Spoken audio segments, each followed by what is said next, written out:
how Starmer didn't know. Everybody in the world knew. Pictures, etc., of Epstein with Mandelson. Blame migrants, blame refugees, blame minorities for every social problem there is in the country, knowing full well that it's illogical and it's nonsense. Farage and his friends turn up and they sound like an alternative, they're not. We do hear about a British version of ICE from Reform, we hear about mass deportations. This is totally racist, Islamophobic stuff. They know it. The Labour government has done everything it can to concede ground to reform. Why is the party necessary given the rise of the Greens? Well, we're not the same as the Greens. And you know what? That voice is growing all over the world. Hello, my name's Imran Mulla and I'm here with Jeremy Corbyn, the former Labour Party leader and an MP in the left-wing Your Party. Mr Corbyn, it's been a rocky few weeks in British politics. We've had the revelations about Jeffrey Epstein's association with Peter Mandelson. He's now no longer a peer, no longer even a Labour Party member. Mandelson was never a fan of yours, was he? Well, Mandelson was never any friend of mine.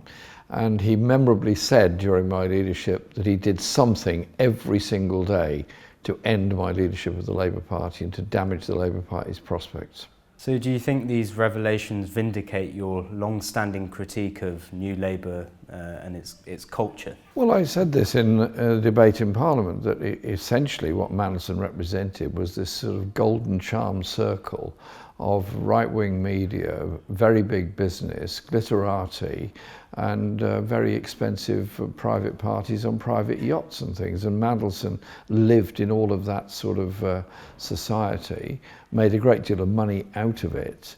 And then we now discover the depravity and the disgusting things that were going on, all paid for with the money made by Epstein on the money markets around the world. It was just an example of the horrible gluttony of capitalism, of free market capitalism, invading and corrupting the political state. Now, the Prime Minister appointed Peter Mandelson as ambassador to the US. He's been heavily criticised for that. Morgan McSweeney, his chief of staff, has gone. How long do you think Starmer's going to cling on?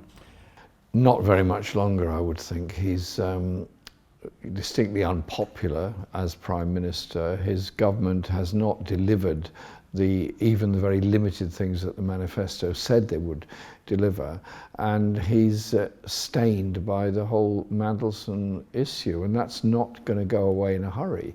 We've got the eventual revelation of the documents which the Cabinet Office are now going to be forced to give to the House of Commons.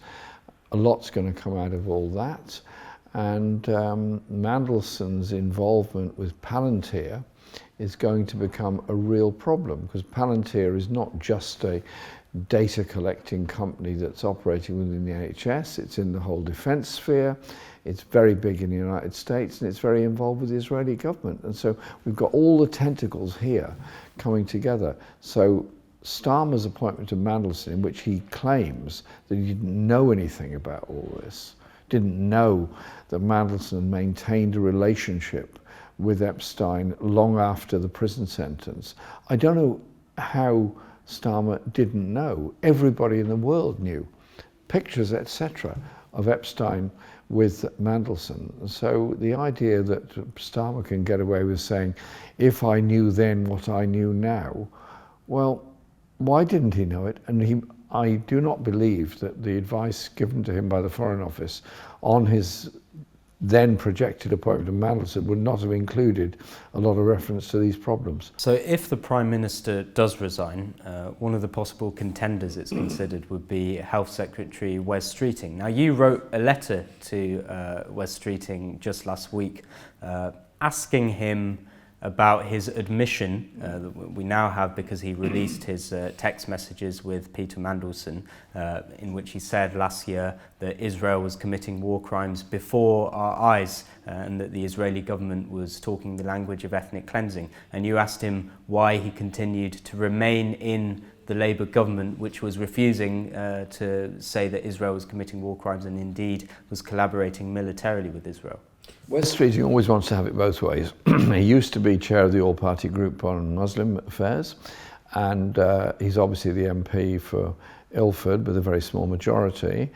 And he was well aware, as everybody else was, the war crimes that Israel's committing. Nevertheless, he said nothing publicly. He stayed in the government. He supported the Prime Minister. He supported David Lammy as Foreign Secretary in the stance they were taking, and then confides to Mandelson all of this. Now, why he ever thought that Mandelson is not going to reveal any confidence, I have no idea. I'm not quite sure how those exchanges were released, but he clearly said that he thought war crimes had been committed.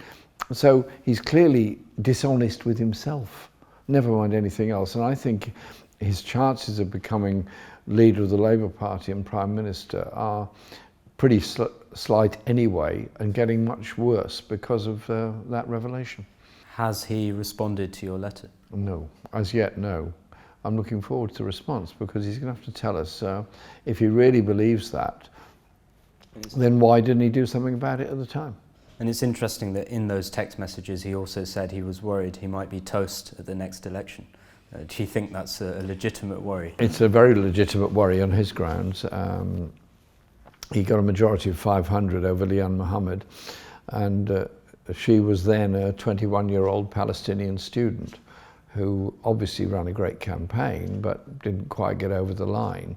And I think that come the next election she'll be a shoo-in. Reform UK, meanwhile, is on the rise. How much of a threat do you think Reform is? I think the rise of Reform and the rise of the far right are an enormous threat in general, not just in Britain but right across Europe. And the rise of the far right ideology in the USA, personified by Trump and his supporters, but there are others as well, are a real threat. They're a real threat to everybody because they operate on a culture of blame.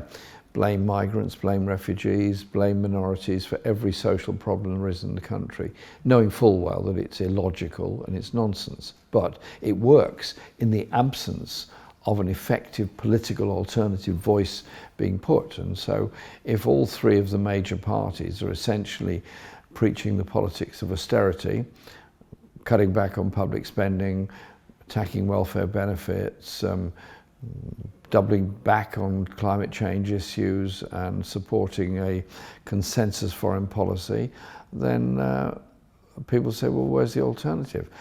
Farage and his friends turn up and they sound like an alternative. They're not. Actually, they are people that would continue the privatising of services, that would bring in an atmosphere of more extreme hate than we have at the moment.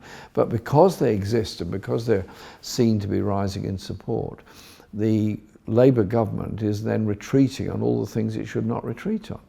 I mean, I came out of the tube station around the corner here 2 days ago, last week, and the whole place is suddenly surrounded by police and immigration officers and so on. What's that about? Checking on people's identity. This is a bit like ICE.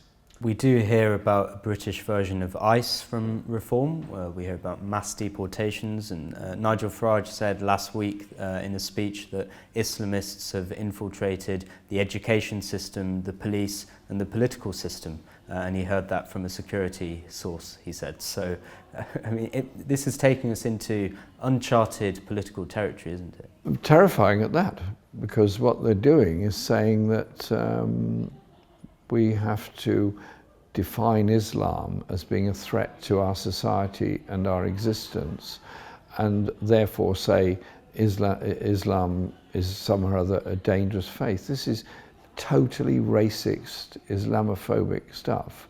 They know it, and yet they carry on doing it. And they know that they can mobilize support in this by the denigration of Islam in a lot of our newspapers and media. And so we're now moving into Ramadan. Can't we have some reflection on the values of Islam, the values of charity, the values of inclusion, the values of support, the values of solidarity, and respect what's being done? Where we're doing this interview now, there are 2 mosques within 2 minutes, 3 minutes walk of here. I don't think anyone could count the number of meals they provided for homeless people or people under stress. And you go past there at the weekend, and there's large numbers of people just going in there to get food. They're not all Muslims. A lot of them are different, Christian or whatever, homeless people, just grateful for the support they get. Surely we should recognise and thank the mosques for what they do. Reform is standing a candidate, Matthew Goodwin, at the upcoming by-election in Gorton and Denton in Manchester. And this is considered to be a sort of crucial fight between Reform, the Greens and Labour.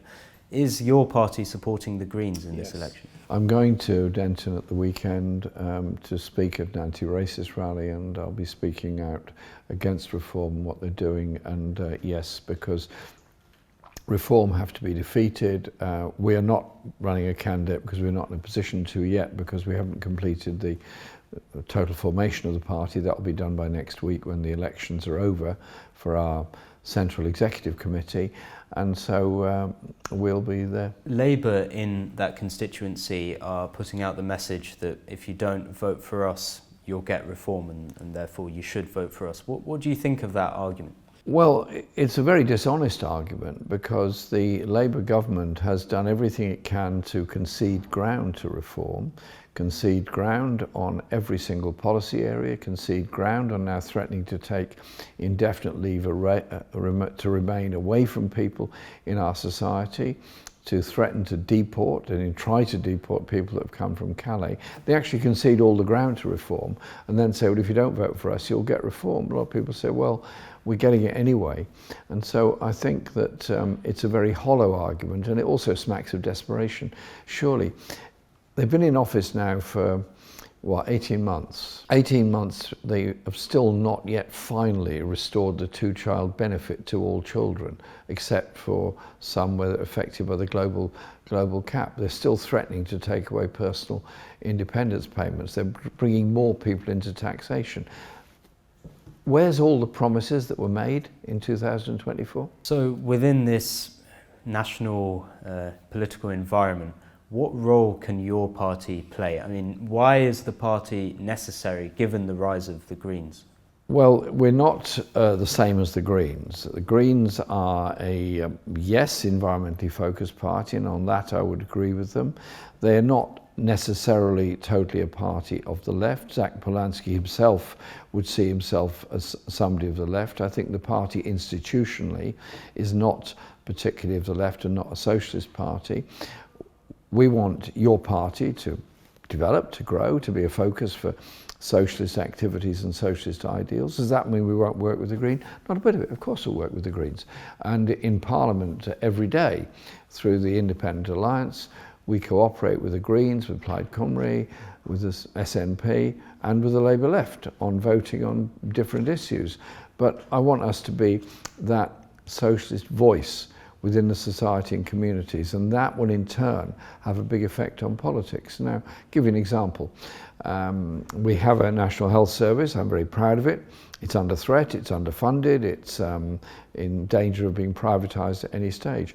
We also have a care crisis in this country, where many people simply don't get the care they need, and many women have to give up work, because they're usually the ones that do, in order to care for those that need it and don't get the support they should get from the local authority or the state. And so I want our party to be the party that promotes the idea of a national care service on the same principles as the National Health Service. That's an example.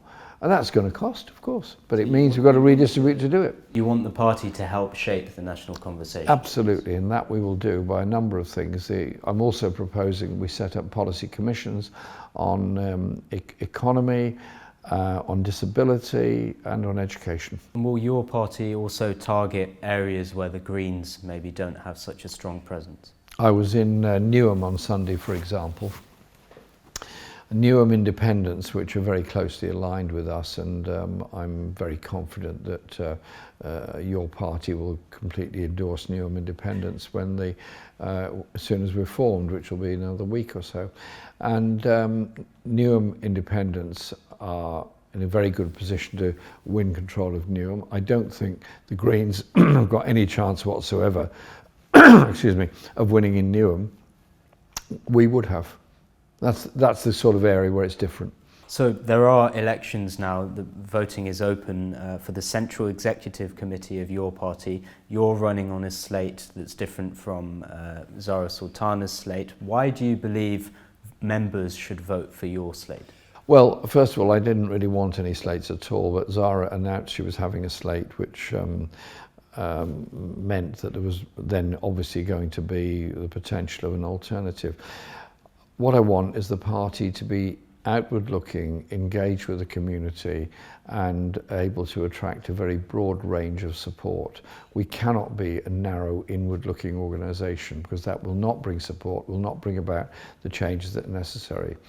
And so that means you promote the socialist ideas that we have, but you do it policy strong. So you do it on the basis of an education system that doesn't so horribly test and stress children, but instead gives them a chance, gives them a better chance and much more child-centred education. You do the same, as I said, with the National Care Service. You do the same with an economy where we resolutely say we want to bring the main public services into public ownership: water, mail, rail, energy. And we have a process of bringing about much greater public ownership in other areas of life. And so all of that are socialist ideas and socialist perspectives. But if we just look in on ourselves and endlessly debate who's purer than the other, we're not going to attract any support or get anywhere. So are you suggesting that some of Zahra Sultana's rhetoric, for example, abolish the monarchy, replace capitalism with socialism, leaving NATO, is not going to cut through with ordinary people? You've got to explain it out, what you're trying to do. You've got to explain what you want to achieve. And so I want us to set up a foreign policy grouping, foreign policy commission. The basis of that foreign policy would be peace, would be support for international organizations to bring about peace, so trying to end the war in Ukraine, obviously very heavily justice for the people of Palestine, and a demilitarization of our economy and spending much less on weapons. All of that can be achieved, but you can't do it just with one slogan. You've got to do it by convincing people that we can move away from spending 50 billion and more on arms and weapons now, and instead potentially spend a lot less and therefore have more resources to put into health, housing and education. Jeremy Corbyn, thank you so much for your time. Just one final question. Sure. What is there, if anything, that gives you hope for the future of Britain? Young people and communities and the strength that they show. I spend a lot of time travelling around the country, a lot of time meeting people, a lot of time listening to young people. They don't want to live in a racist society. They don't want to live in a society guided by debt. They don't want to live in a society disfigured by the levels of poverty and homelessness we've got. They're in favour of something better and something different. I'm determined that I will spend my effort and my energy in making sure that voice for a real alternative, for the kind of world we could live in, is exciting and there. And you know what? That voice is growing all over the world. Watch out. Jeremy Corbyn, thank you so much. Thank you.